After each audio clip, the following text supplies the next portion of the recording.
Werewolf the Podcast can be found now at all good podcasting sites. It's on Spotify and Amazon and all those cool places. So, if you want to listen to all the stories, not necessarily go on YouTube, go find it. Thanks for listening. Bye. Hello, this is Will, your werewolf, and I'm here to carry on with stuff. There's one question I get asked quite a lot, and that's like, how can I become a werewolf? What's the magic spells and all that kind of stuff? Is there like a magic potion, or can you bite me, or things like that? So, I'm going to tell you how I became a werewolf again, with the magic that happened again, so that you realise that you're not going to be a werewolf again. So anyway, let me carry on with the story. Please like and subscribe and share and press the bell thing and do all those wonderful things. So many people are doing it now, it's wonderful. It feels like I'm actually spreading the werewolf word. The werewolves were created hundreds, maybe a couple of thousand years ago. I'm not sure. It was done in a huge, let us say, shamanistic rite in the Ural Mountains in a megalith. Yeah, that's a good word, isn't it? That's been built just for occasions like this. Fen, my wolf soul, you'll know more about that in a bit, doesn't remember much about the time, but that the sky had been blackened for like over 18 months. The sun was not seen in the day, and the cold was of a very different level than the mountains typically gave. Looking back on the descriptor, we may be able to link this time to a massive volcanic event that happened in Yellowstone, America, where enough ash, dust and rock were thrown into the sky that the sun was blotted out for several months. This would have been an unprecedented event that would have had massive consequences on the world's climate for a short period. People would have starved, animals would have starved, everything would have starved because crops would not have grown, plants would not have grown, and, no light, no green plants. Obviously, the people of the day had no idea about what the fuck was happening on the other side of the world. They didn't even know there was another side of the world. All they knew was that the sun was gone and the feed for the reindeer was gone, the lichen and the available bark that had been eaten, and then with no food, the deer died and didn't reproduce, but they all actually starved to death, or some of them actually got frozen to death.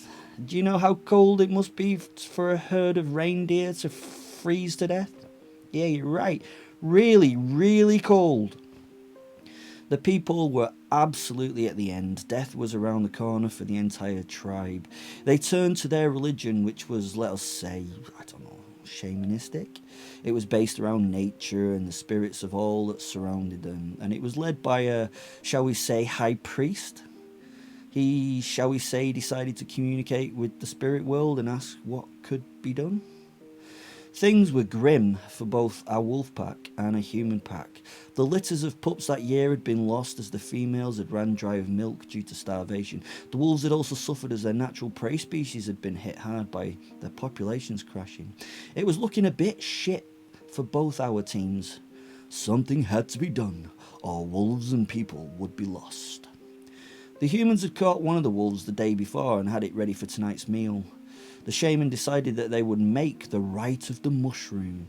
It sounds cooler in their ancient language, I'm sure, but this is what it translates to. The rite of the bloody mushroom. Fly agarics are found in most North European and American pine forests. You probably would recognise these mushrooms. They are the mushrooms that we see the fairies and the gnomes live in and dance around in your books. You know, the red ones with the little white spots. Why are there fairy tale creatures around these particular mushrooms? Have you ever thought about that? Well, probably not until now. Well, maybe you have. What do I know? Fly agarics are really powerful hallucinogenic mushrooms. Now, we have ideas of how hallucinogenics work, that the brain is stimulated by chemicals to imagine the unreal. Our brain is supposed to imagine the things we see on a trip, per se.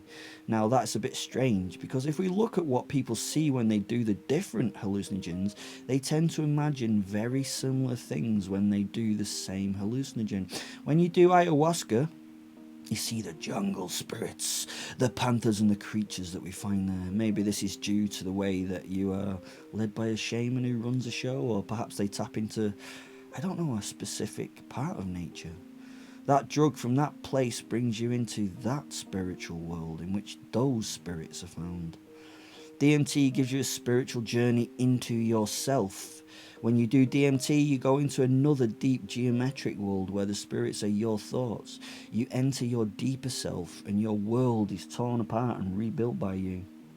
Well, on Flyer Garrix, you get the spirits of the northern woodlands. You commune with the souls of the beasts and the plants that live there. The fairy realm, spelt with an E, is open to you. Fucking pixies and shit. Is it possible that these hallucinogens allow you to interact with other realms?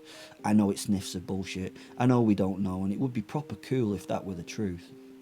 It is possible that Flyer Garrix were the Soma that was previously discussed. Soma was a moon god, a related plant and a holy brew which was also worshipped in the Indus Valley long before Christ put his feet on the planet.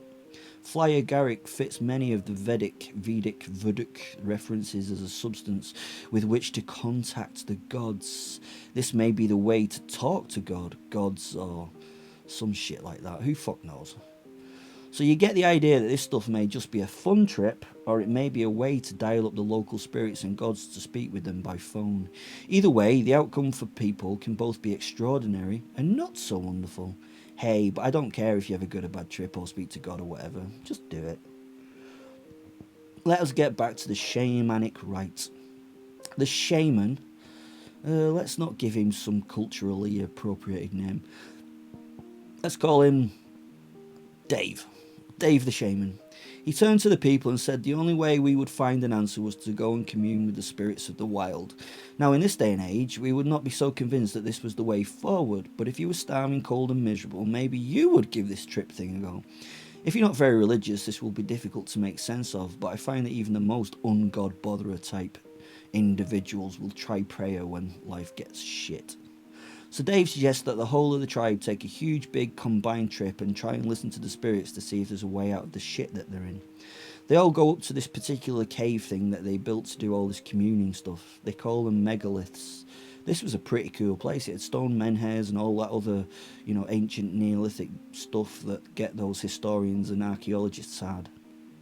Now, Flyer Garrix contain two drugs that cause the effects that they produce. The drugs are ibotenic acid and muskimol. I think it's muskimol. They are some kind of GABA thing. I don't know the chemistry. These are pretty poisonous things, so the mushroom has to be dealt with so they can use it. It has to be processed somehow. And strangely, in this area of the world, it was done by drinking the urine of a creature that had eaten it. Sometimes this would be the shaman himself, or he would use another animal. Usually it would be reindeer. Now Dave was getting on a bit, so he probably would not do so well if he used himself for processing. So what did they have to hand that could be used to process the mushrooms? Yeah, that's right. You're right. The wolf. Yeah, you get it now. They used the crazy wolf to process the mushrooms so they could drink its wee. Now weirdly, these mushrooms can also be processed by drying them. Yeah, drying them seems a lot simpler to me than the whole wee thing, but hey, each to their own. I've often wondered why on earth anyone drank piss to get high. It's a bit strange. I mean, I know there are those people who have a slight like of urine, being both weed on and drinking it, but most of us realise that it's a waste product and we shouldn't drink it. Hey, but I'm not knocking your kinky beasts out there who like weed. That's your own thing. Enjoy it. So the wolf urine gave everyone a shared hallucinogen where they melded minds Vulcan style with the local pack of wolves, which was not doing too well itself in the inclement minus 54 degrees centigrade that it was at the time.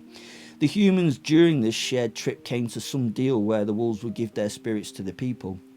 And having done so, both packs would survive the winter in a new strange combination. So by some shamanic magic bullshit thing, the wolves released their posits, that's their souls, so they could combine with the humans and become a joint force for their survival. The posits are the souls of the wolf. Yeah, I think that is what you would kind of call it. A wolf's soul is released from a wolf and that would join a human. The deal seemed a bit one-sided to me at first.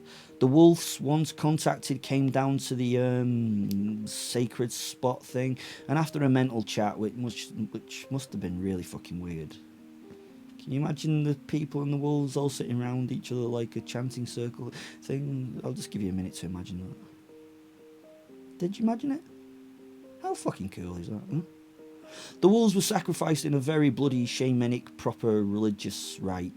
The creature's spirits chose a human host from the humans on that day. The human the wolf soul chose would then eat the heart of the wolf that chose them.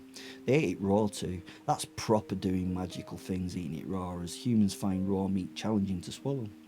And then there was a big feast, mostly of wolves, with a side order of wolves and wolf to follow. There may have been a cheese board at the end, but who knows? Maybe even an eaten mess, though I doubt it. The chosen humans all lived extraordinary lives. They also ate the other members of the tribes pretty soon after. Why not? They weren't werewolves, were they? The werewolf tribe then survived, not by murdering huge numbers of people and doing awful things, but just because they could survive. Well, they did do a lot of murdering and stuff, to be honest, like killing other tribes and things. It seemed a little unfair that the wolves had sacrificed themselves, but the posit told me how that all worked out between them. The wolf spirit had become immortal, while the human would stay under the control of the posit. If the posit wanted to stay with the human, then the human would be timeless too. They would age to the point where the posit felt comfy, and then be that age until the posit wanted out of the relationship. It may have been the wolf's aging dog years or some such thing, who knows. The posits were independent but able to bind with a human when needed, or if it was full moon, when for some reason they had no choice. They could be entirely independent, those posits, if they wished, but this would mean a very lonely life. Being immortal would be pretty cool, huh? When they moved on, because I'm sure it's pretty dull to be with one person for all eternity, they tried to take on humans from the same tribe, but would have to be careful who they chose. And oh shit, I'm not knocking those forever relationships like marriage. Well, I kind of am, because that must be boring as fuck.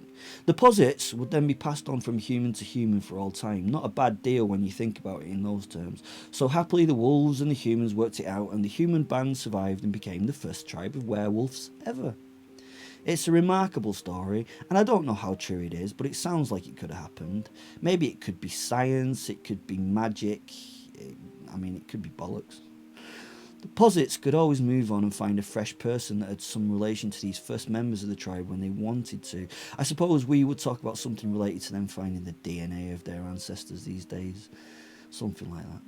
The posit would also find the best human mind to match their own. This would mean that the relationship would be more likely to be successful.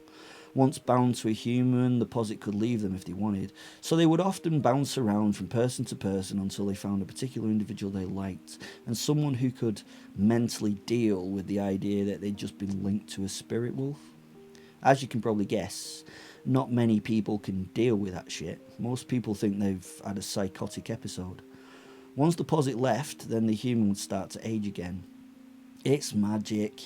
I don't get it either. So what am I trying to put across here? Well, I've heard that lots of people want to be werewolves. I get it. Your lives are tough, and being a wolf beast would improve that. It would, to be honest. In fact, I think it would enhance anyone's life that links with the posit of one of those wolves from the past. This is where I tell you that if you want to be a werewolf, it is not done by magic these days. I'm not sure if more magic can be done to make more werewolves or not. Maybe there are more out there. I wouldn't be surprised to hear it myself. I can only speak from my own experience.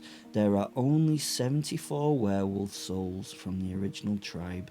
Most of them are linked to humans already, so it's doubtful that you will find a free one to join you. Also, they tend to stay within their original region and are primarily found in Surgut City in Russia. Being away from the homeland makes me a rarity in the werewolf world, and that is an entire story in itself on how I ended up here. So as far as I'm aware, there is no magic spell. So stop fucking asking. I am so sorry, but I have no idea how you can become a werewolf. I still love you though. Bye. Please subscribe, press the bell, like, share, comment, and do all those things, you wonderful humans.